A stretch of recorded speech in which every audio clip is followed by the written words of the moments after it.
The Boston Groundwater Trust is a city entity that was established by the Boston City Council in 1986 to monitor groundwater levels. And the Groundwater Trust monitors groundwater levels because the buildings are supported on wooden pilings, and those wooden pilings need to remain submerged below the groundwater table. If the groundwater table drops, the pilings become exposed to air, they rot, and the building starts to settle and become essentially unsafe. This is probably representative of the upper 1.5 to 2 feet of a top of a wood pile from a building here in Boston that had to be repaired because those piles were deteriorated.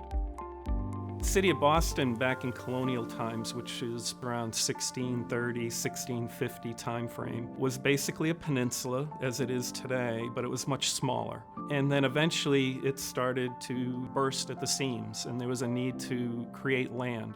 So they filled in Back Bay, Fenway, South End over the period of about 30 years.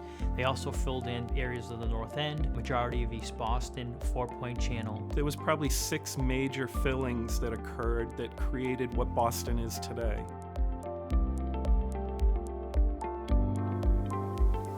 After that, they had land to build on. And the period of the late 1800s to the early 1900s, those buildings were supported on wooden pilings if they were on filled land.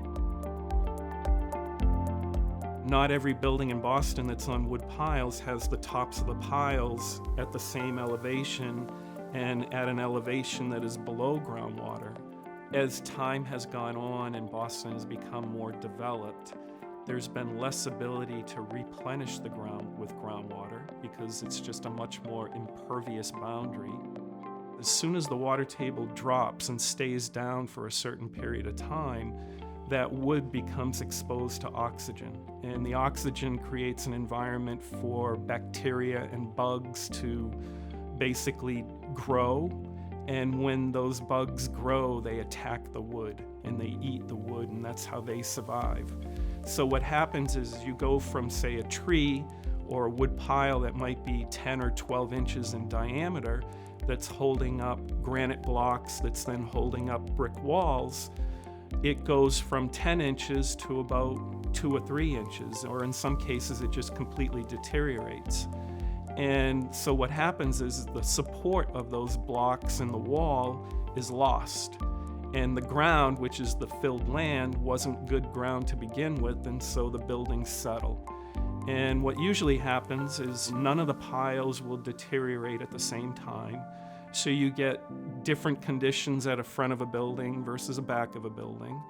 And what happens is instead of the building settling evenly, one part settles, the other doesn't.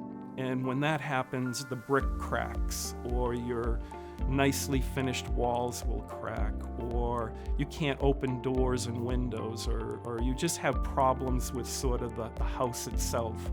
And so that's the problem. That's what we're trying to identify. And if we do identify it, then we try to repair that problem.